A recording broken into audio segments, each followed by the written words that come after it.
Tired of manually shuffling files between Dropbox and your other apps? This video will show you how to seamlessly connect Dropbox with N8n, unlocking powerful automation capabilities for file management, backups, and so much more.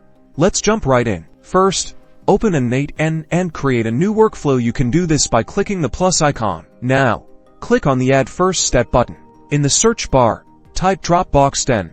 Select the Dropbox Node. Next, in the Dropbox Node settings, you'll see a section called Authentication. Click the drop-down. Select Create New Credential. This will open a new window or tab where you'll authenticate with your Dropbox account. Follow the prompts to log into your Dropbox account and grant N8n the necessary permissions. Be sure to allow N8n access to the folders you plan to use in your workflows.